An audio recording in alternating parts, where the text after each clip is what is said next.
G'day everyone, T-Nick back here again in Transport Fever for a super happy fun bonus video.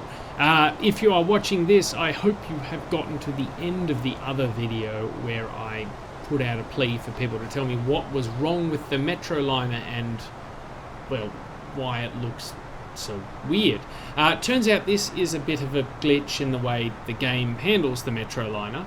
I believe it's just supposed to be the two motor cars. I don't think it's supposed to have any trailer cars in it. I haven't looked up Wikipedia yet.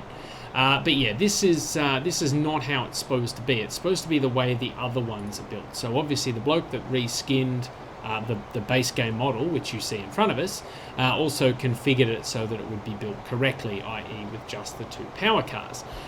So I'm not sure how that's gotten through the game development, but yeah, that is not how the train is supposed to look. Now, we don't want to look at Caleb. We don't care about Caleb. We care about the train. So yes, that freight train that pulled ahead of us, we are now reeling that in nice and simple. But yeah, so I downloaded a fix from the workshop. Apparently there's a couple of ways you can go about it. There's one patch that's, I think it's better multiple units or something like that changes a few things, but I really just wanted to fix the Metroliner, so I downloaded the Metroliner fix, which is just a handy little change to the configuration, so that if I go to replacement here and select a new replacement vehicle option, I can come down to multiple units and I can build the cars individually, facing or trailing. So if I really want to have that's the normal two-car version that's been included as well as part of it. But yeah, so I can build a more multiple unity type of multiple unit by stringing together the multiple unit Metroliner car like so. What else? I can build it like a traditional multiple unit by sort of tacking on the carriages and then tacking on a reversed car like that, and I can build it up sort of like that. And I mean, let's be honest, I'm not an American. I don't actually understand how these things are supposed to look. In Australia, we generally have a ratio of one motor car to one trailer, or even one motor car, one motor car for two trailers in the case of the Melbourne trains, where they have a motor car in the centre and trailer driving cars on either side.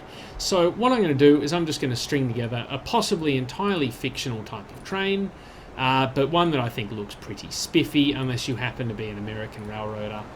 See, I used the correct term there, railroader.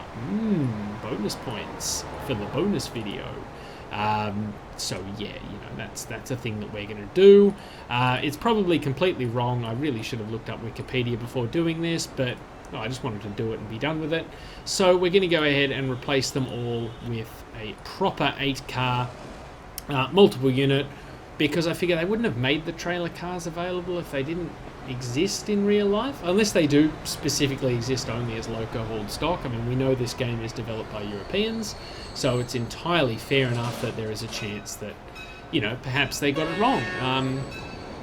If that's all they got wrong, you really can't complain, because it is a visually stunning game, and a couple of little glitches like this that thankfully people in the community have fixed, really can't be too fussed about. So now that this bloke's finished unloading, he's going to load up, and then he should... Oh, he's already changed. There we go. So now we will see a far more traditional multiple unit. Now let's just finagle the camera around into the right position. So there goes one of our older trains. You can naff off, because here comes our... I heard that. Here comes our fancy new electric multiple unit. So again, might not be prototypically accurate, but I think it looks pretty good. And that kind of took the wind out of my sails. I kind of expected it to, actually keep going, but it's obviously stopped because, well, there's another train occupied. Oh, there it goes. It's going now. Yay. Yep. Okay, we're bleeding into a stanchion a bit. There we go. Make the stanchion disappear. So, yeah, again, as I said, it may not be the most accurate representation of this particular type of rolling stock, but it works for my purposes, and at the end of the day, I'm running German hoppers behind a British engine on the same line as an American freight train. Mate, you forgot to turn your rear headlight? No, never mind. So, let's suspend realism for a little bit and see what happens come Transport Fever 2. But yeah, so I just wanted to end the call to arms to the comment section for my 3 regular viewers to don't worry about it. We got ourselves a fix. So hopefully you've seen this before you've extensively researched an essay telling me how to fix it. But if you have, thanks for that. I totally read it before making this by seeing through time and stuff.